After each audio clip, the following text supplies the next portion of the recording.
प्यारे बच्चों, आज हम लोग कक्षा 10 की क्लास में अध्याय 3 की शुरुआत करेंगे।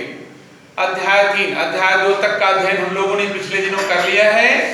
आज हम लोग अध्याय 3 गणित विषय के अध्याय 3 का अध्ययन करेंगे। अध्याय 3 हमारा है दो चर वाले रैखिक समीकरण युग्म, जिसे हम लोग अंग्रेजी में कहते हैं pair of linear equations in two variables. इस चैप्टर में हम लोग शुरुआत करते हैं दो चर वाले रैखिक समीकरण युग्म। यह चैप्टर का नाम है और सबसे पहले इसमें आता है बीजगणितीय व्यंजक। बहादुर ध्यान से देखें, नोट करें।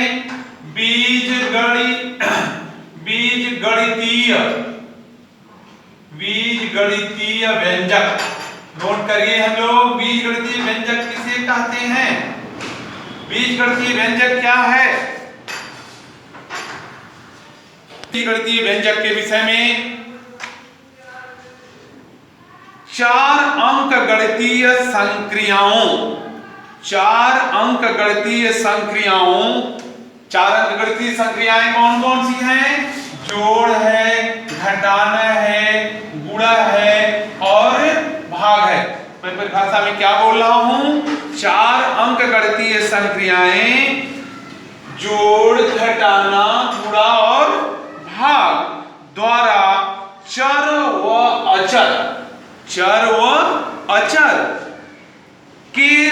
अचर के संयोजन को बीजगणितीय व्यंजक कहते हैं। परिभाषा बेटा एक बार ध्यान से सुन लो। परिभाषा हम बीजगणितीय व्यंजक की दे रहे हैं। 4 अंक गणित संक्रियाओं जोड़, घटाना, गुणा व भाग द्वारा चर तथा अचर के संयोजन को बीजगणितीय व्यंजक कहते हैं। अब बात आती है बीजगणितीय व्यंजक से बनता है समीकरण। ध्यान से सुनेंगे हम लोग। समीकरण जिसे हम लोग इक्वेशन की बात करते हैं, क्योंकि इसी व्यंजक के साथ यहाँ इक्वेशन भी आया है, तो हम इक्वेशन भी जाने। समीकरण क्या है? बराबर चिन्ह को के साथ यदि इसी बीजगणितीय व्यंजक को यदि बराबर चिन्ह के साथ प्रदर्शित कर दिया जाता है तो वह जो है समीकरण का स्वरूप धारण कर लेता है। जैसे आइए हम एग्जाम्पल में देखें। यदि 5x + 3 लिखे हुए हैं, यदि 5x + 3 लिखा है तो ये है आपका बीजगणितीय व्यंजक। ये बीजगणितीय व्यंजक के नाम से जाना जाएगा। और यदि यहीं पर हम लोग 5x + 3 = 0 से इसे संबोधित कर दें, बराबर 0 से संबोधित कर दें, यही हमारा इक्वेशन बन जाता है। क्या बन जाता है? समीकरण।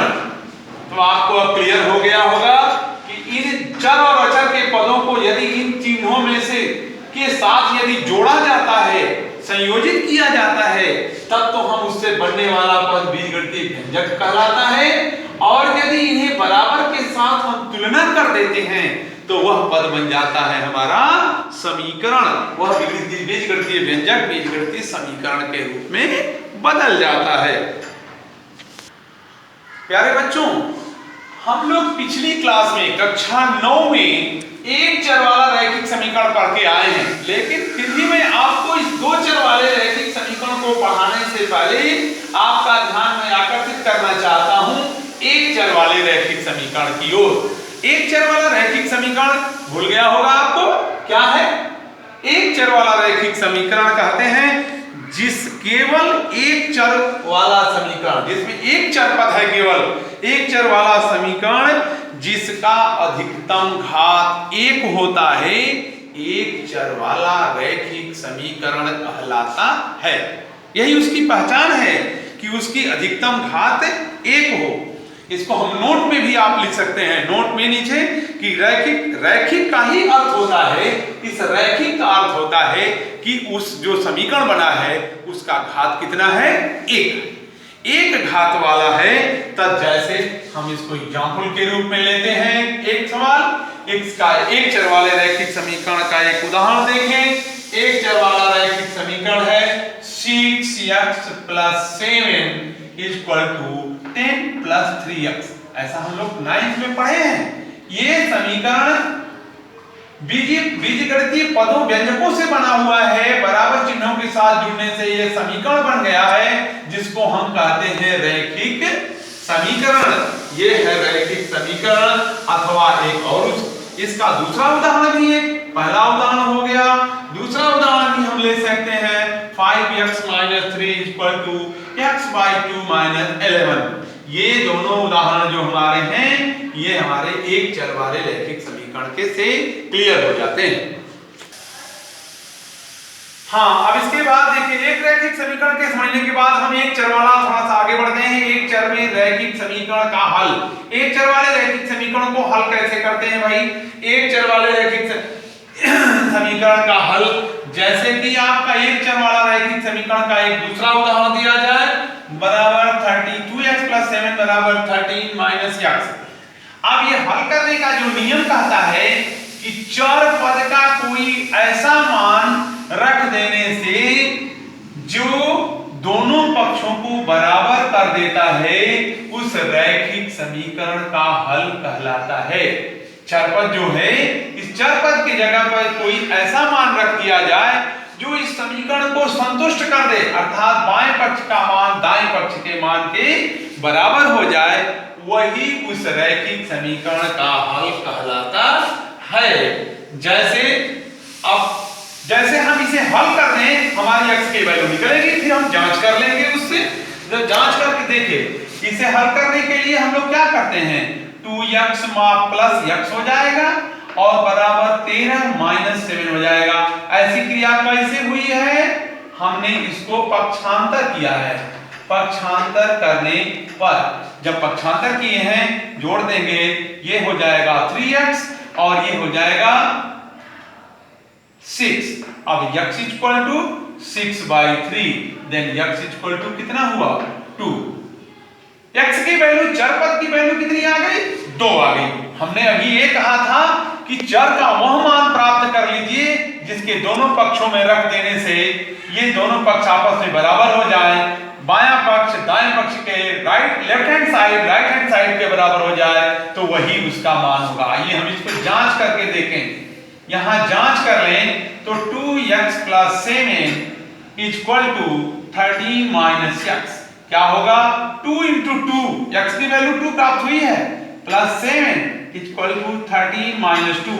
देखें क्या हुआ, 2 2 2 4 हुआ, 2 दूना 4 और 7 को जोड़ेंगे 11 प्राप्त हो जाएगा और यहाँ भी ये आपको 11 प्राप्त हुआ। आपने देखा कि left hand side right hand side के बराबर हो जाता है, अर्थात यही हमारा चर का मान यही हुआ। इस प्रकार हम कह सकते हैं, इस प्रकार हम बता सकते हैं कि इस समीकरण का हल कितना है? 2। प्यारे बच्चों, अब हम लोग एक चर वाले रैखिक समीकरण के विषय में जान गए होंगे। अब हम लोग अपने मूल बिंदु पर पहुंचते हैं। मूल टॉपिक हमारा दो चर का रैखिक समीकरण समझना है। अब तक तो हम लोग अपनी पुनरावृत्ति पर थे, पिछली कक्षाओं की बात को दोहरा रहे थे। अब हम अपने मूल बिंदु पर आते हैं, दो चर में रैखिक समीकरण। दो चर वाला रैखिक समीकरण क्या है? आपको स्पष्ट हो गया। जिसमें एक चर था जो एक घात वाला था, वो आपका एक चर वाला रैखिक समीकरण कहलाया था। अब हम लोग दो चर वाला रैखिक समीकरण अर्थात ऐसा बीजीय व्यंजक, ऐसा पद जिसमें दो चर होगा और रैखिक शब्द आया है। मैंने पहले ही बताया कि रैखिक शब्द का अर्थ होता है एक घात वाला। वे दो चर ऐसे हों जिनके घात एक होगा, वो हमारा दो चर में रैखिक समीकरण कहलाएगा। अब हम आपको रैखिक समीकरण का, दो चर वाले रैखिक समीकरण का व्यापक रूप बताता हूं।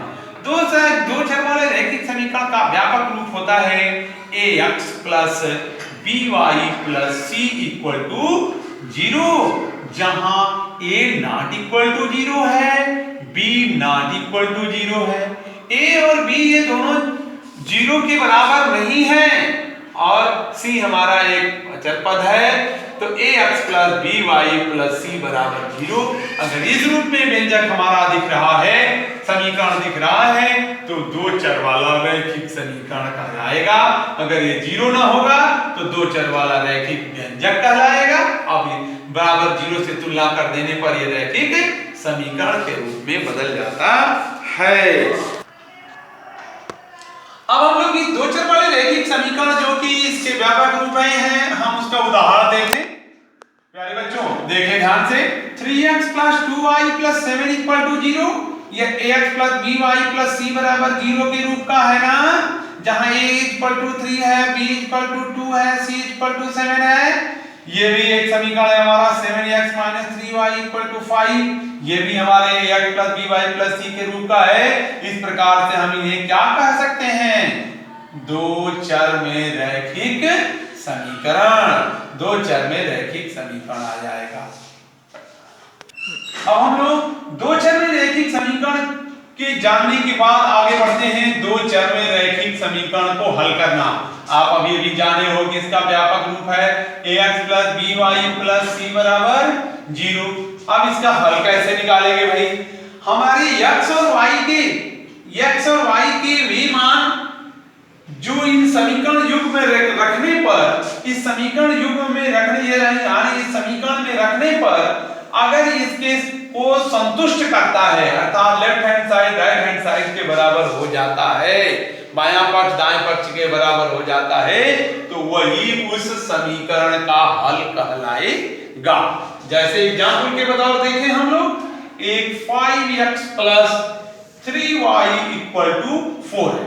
आप कहोगे साहब ये क्या ये रैखिक समीकरण के युग्म का है? हाँ बिल्कुल है। आप देखिए 5x + 3y = 4, ax + by = c के रूप का है। हम लोग इसको लिख सकते हैं 5x + 3y - 4 = 0। बोलो ax + by + c बराबर 0 के रूप का हो गया ना। अब कहता है कि x बराबर 2 और y बराबर -2, चेक करके बताओ कि क्या यह इसका हल है।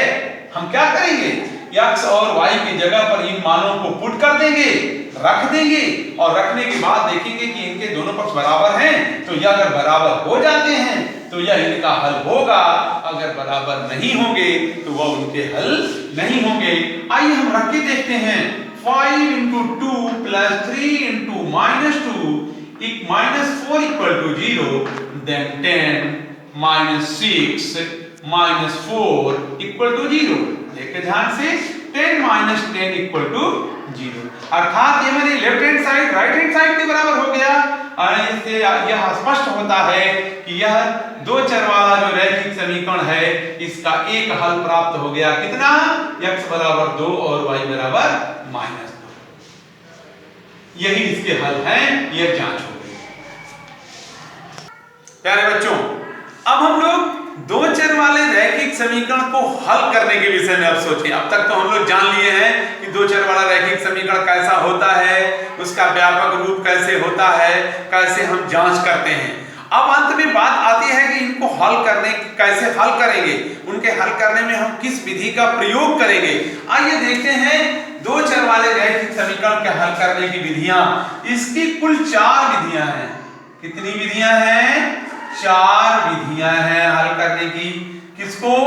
दो चर में रैखिक समीकरण की कुल हल करने की 4 विधियां हैं। पहली विधि है आलेखीय विधि, आलेखीय विधि। दूसरी विधि है बीजगणितीय विधि, बीजगणितीय विधि, बीजगणितीय विधि। 2 विधियां तो इसकी प्रमुख है। अब बीजगणितीय विधि को भी 3 पार्टों में बांटा गया है। बीजगणितीय विधि को भी हम 3 पार्ट में बांटे हैं। पहला है प्रतिस्थापन विधि, प्रतिस्थापन विधि। दूसरा होता है विलोपन विधि, विलोपन विधि। और तीसरा होता है, इसका तीसरा रूप है वज्र गुणन विधि, वज्र गुणन विधि। हम लोग अपनी पिछली कक्षाओं में 8 में ये कुछ सीख के आए हैं, इसमें से कुछ को आलेखी विधि हमारे लिए यहाँ नहीं होगी। हम थोड़ा सा ग्राफ बनाना सीखे होंगे कक्षा 8 में। परंतु बीजगणितीय विधि में प्रतिस्थापन विधि और विलोपन विधि दो ऐसी विधियां हैं जिसका हम लोग कक्षा 8 में अध्ययन करके आए हैं। यहाँ हमारे लिए नया होगा एक आलेखी विधि का बृहद रूप और वज्र गुणन विधि। ये बिल्कुल नई विधि होगी आपको, लेकिन मैं आपको इस क्लास में इनके आलेखी विधि और 3 ये यानी 1 2 3 4 इनको गिन करके मैंने 4 विधियां बताया था। ये प्रमुख विधि तो इसकी 2 हैं, लेकिन एक जो मूल विधि ये है, दूसरा ये, तीसरा ये और चौथा ये। इस प्रकार से 1 2 3 4 विधियां होती हैं। ये तीनों विधियां जो हैं एक बीजगणितीय विधि के अंतर्गत आती हैं और ये आलेखी विधि है। प्यारे बच्चों, हम लोग रैखिक समीकरण पढ़ लिए, रैखिक समीकरण के हल करने की विधियां भी पढ़ ली हैं, लेकिन कितनी विधियां होती हैं ये भी हमने पढ़ लिया कि कुल 4 विधियां होती हैं। लेकिन प्रश्न इस बात का है कि ये ax plus by plus c बराबर 0 केवल एक रैखिक समीकरण होगा और 2 चर इसमें हैं। 2 चर को विलोपन से विलुप्त करना होगा, प्रतिस्थापन करना होगा, तो एक समीकरण से इसके दोनों मानों को प्राप्त करना संभव नहीं है। इसलिए हम ऐसे इसी रूप वाले 2 समीकरणों को जब एक साथ रखेंगे तो जब 2 चर वाले रैखिक समीकरणों का जोड़ा को एक साथ रखा जाता है, युग्म शब्द आया हुआ है, युग्म शब्द का अर्थ होता है जोड़ा। तो जब 2 समीकरणों को एक साथ रखेंगे तब हम जाके इस रैखिक समीकरण युग्म के हल को प्राप्त कर पाएंगे और उस जोड़ा समीकरण का जो स्वरूप होगा वह समीकरण का स्वरूप होगा a1x plus b1y plus c1 equal to 0, a2x plus b2y plus c2 equal to 0। याद रखो 2 चर वाले रैखिक समीकरण का युग्म यदि इस रूप में होगा जहां a1 b1 c1 a2 b2 c2 ये सभी हमारी जो हैं a1 a2 b2 b2 सभी जो हैं वास्तविक संख्याएं हैं। ये सभी हमारी वास्तविक संख्याएं हैं, ये वास्तविक संख्याएं हैं तथा यहां इनके जो है शून्येतर हो जाता है। a1 square plus a1 square plus b1 square not equal to 0 और a2 square plus b2 square not equal to 0। बहरहाल इसके आप बीच में न पढ़ने जाइए, ये मैंने बता दिया कि ये शून्येतर संख्याएं हैं, इस तरह के है। लेकिन अगर ये चीज नहीं आपको क्लियर हो पा रही है बस तो आप ये जानिए कि 2 चर वाले रैखिक समीकरण के युग्म हैं a1x plus b1y plus c1 equal to 0, a2x plus b2y plus c2 equal to 0, जहां ये सभी हमारी वास्तविक संख्याएं हैं।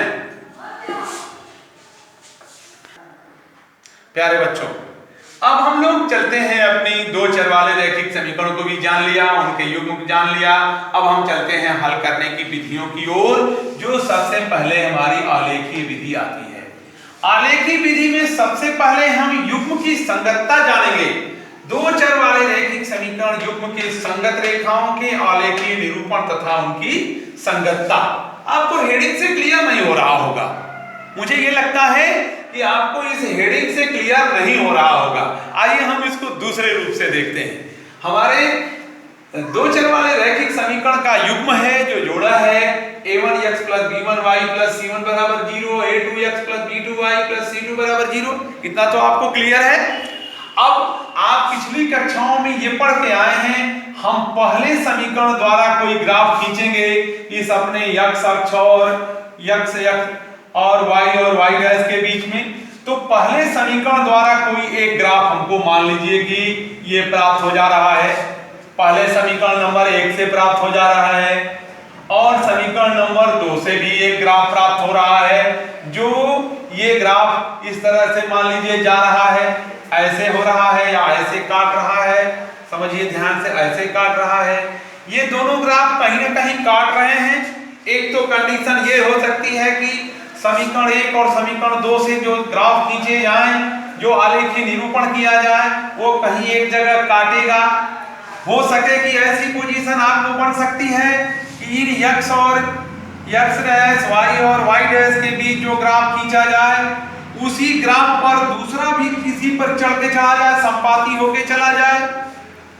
और या तो तीसरी कंडीशन एक बिलोंग कर सकती है कि इन दोनों अपने यानी x और x डैश y और y डैश इस ग्राफ के निरूपण में एक ग्राफ ऐसे जाए, दूसरा ग्राफ इसके ऐसे जाए, पैरेलल चला जाए। यहाँ ऐसे पैरेलल चला जाए अथवा चला जाए एक ऐसे और एक ऐसे चला जाए, समांतर चला जाए, एक दूसरे को कहीं ना काटे। तो इनके तीन स्वरूप हो सकते हैं। एक तो ग्राफ आपस में काटेंगे, एक जगह होगा कि दोनों समीकरणों का ग्राफ एक ही पर चढ़ के जाएगा, संपाती होके जाएगा। एक हो सकता है कि वो कहीं कटवे नहीं करेगा, एक दूसरे के समांतर होके जाएगा। ऐसी कंडीशन कब होगी, कैसे होगी, इसके विषय में आइए हम अध्ययन करते हैं। और सबसे बढ़िया है उपाय, इसके लिए मैं एक आपको चार्ट दे रहा हूं। वह चार्ट के हिसाब से ही आप एकदम बिना कहीं हल किए ही तुरंत आप बता सकते हैं, जादू की तरह से बता सकते हैं कि इसका ग्राफ प्रतिच्छेदी होगा, कि इसका ग्राफ संपाती होगा, कि इसके ग्राफ समांतर होंगे। आइए हम एक चार्ट बनाते हैं। प्यारे बच्चों, इस हमारे चार्ट की तरफ ध्यान से देखिए। मैं चार्ट एक बना चुका हूं, आप अभी नोट करिएगा इस चार्ट को। चार्ट को ध्यान से सुनिए, देखिए इसके कॉलम्स को देखिए। चर के गुणांकों की तुलना, आलेखीय निरूपण, समीकरण युग्म के हलों की समीकरण युग्म के हलों की संख्या और संगतता, उनके निकाय की संगतता क्या है, आइए देखते हैं। आप इसमें देखो, इसके गुणांक a1 a2 b1 b2 c1 और c2 हैं। यही हमारे कमाल की चीजें हैं। a1 a2 b1 b2 c1 c2 इन्हीं की प्रकृति पर निर्भर करेगा हमारे इस समीकरण युग्म का हल कैसा होगा, इनका आलेखी ग्राफ कैसा बनेगा हमको। आइए देखते हैं बेटा। a1 by a2 not equal to b1 by b2। अगर इस पहले समीकरण के a1 का गुणांक a2 का गुणांक, इनका अनुपात जो लिया जाए, चर के गुणांकों की तुलना जो है, a1 और a2 का मान अगर इस b1 और b2 के मान के बराबर नहीं है, मान लो इसका मान 1/2 आया और इसका मान 2/3 आ गया, तो क्या बराबर है? नहीं बराबर है। अगर बराबर नहीं है तो ये जान लो कि उससे जो ग्राफ खींचोगे वो एक दूसरे को क्या करेंगे, काटेंगे, प्रतिच्छेद करेंगे। प्रतिच्छेदी रेखाएं होंगी और प्रतिच्छेद करेंगे तो किसी एक ही बिंदु पर न करेंगे, जिस बिंदु पर प्रतिच्छेद करेंगे वही उसका एक हल प्राप्त होगा। x का एक मान प्राप्त होगा और y का एक मान प्राप्त होगा, उसी को हम अद्वितीय हल के नाम से कहेंगे। और उसकी निकाय की संगतता क्या होगी, वो निकाय संगत होगा। आइए नंबर 2 पे चलते हैं। जब हमारी a1 और a2 का मान b1 और b2 के मान के बराबर हो जाए तो हम आगे बढ़ेंगे, c1 और c2 की ओर जाएंगे। यदि वो भी मान आपस में बराबर हो, मान लो यह 1/2 आया, यह भी 1/2 आया, यह भी यहाँ मान 1/2 आ गया, इसका इनके गुणांकों के मान यदि सबके आपस में, तीनों के आपस में बराबर हो जाएंगे तो इसके ग्राफ की स्थिति क्या होगी, इसका ग्राफ एक ही पर एक जाएगा। मतलब कि एक ग्राफ जहां पहले समीकरण का ग्राफ खींचा होगा उसी पर दूसरा भी चढ़ के जाएगा, यानी संपाती होके जाएंगे, एक दूसरे को ढांक के जाएंगे। और उनके हल क्या होंगे भाई, जब ये कहीं काटेंगे ही नहीं तो ये भी हल है, ये भी हल है। प्रत्येक बिंदु पर इसके हल, जहां तक ग्राफ खींचते जाएंगे वहां तक इसके हल प्राप्त होते चले जाएंगे, अर्थात इसके अनंत हल प्राप्त होंगे और निकाय की स्थिति क्या होगी, संगत होगा। आइए हम लोग अपने तीसरे पॉइंट पर चलते हैं। मैंने कहा था आपसे कि 3 कंडीशंस प्राप्त होती हैं। हम तीसरे पॉइंट पर चलते हैं। यदि a1 और a2, b1 और b2 तो बराबर है, इनके अनुपात तो बराबर हैं, लेकिन अचर पद जो यहाँ पर है C1 और C2, इसके मान इसके बराबर नहीं हो रहे हैं, तो इससे जो ग्राफ खींचा जाएगा वो संपाती नहीं, प्रतिच्छेदी नहीं, बल्कि समांतर होगा। ये कहीं एक दूसरे को ग्राफ आपस में काटेंगे ही नहीं, और जब काटेंगे ही नहीं तो उसका हल भी प्राप्त नहीं होगा, और जब हल प्राप्त नहीं होगा तो हम इसी को कह सकते हैं कि इसका कोई हल प्राप्त नहीं होगा, और निकाय लेकिन कैसा होगा, असंगत है। यहां हम कहेंगे निकाय असंगत है। इस चार्ट को आप नोट कर लो।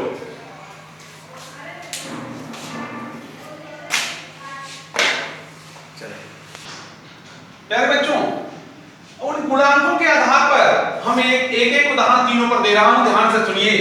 3x - 5y धन 8 बराबर 0, 7x धन 6y 9 बराबर 0 कहता है कि आप चेक करके बताओ कि कौन सी उसमें चार्ट के आधार पर कौन सी पोजीशन लागू हो रही है। हम तुलना कर लें। a1 बराबर 3, a2 बराबर 7, b1 बराबर -5, c1 बराबर b2 बराबर 6, c1 बराबर 8 और c2 बराबर -9। आप देखो यहाँ a1/a2 की वैल्यू हो गई 3/7, और यहाँ b1/b2 की वैल्यू हो गई -5/6। क्या ये दोनों बराबर हैं? अगर बराबर नहीं हैं तो आप कहोगे a1/a2 not equal to b1/b2। आप अपने चार्ट में देखो a1/a2 not equal to b1/b2, यानी इसके ग्राफ कैसे होंगे? इसके ग्राफ प्रतिच्छेदी रेखाएं प्राप्त हो जाएंगी, और इसके हल कितने होंगे भाई? अद्वितीय हल, एक हल प्राप्त हो जाएगा, अद्वितीय हल प्राप्त होगा।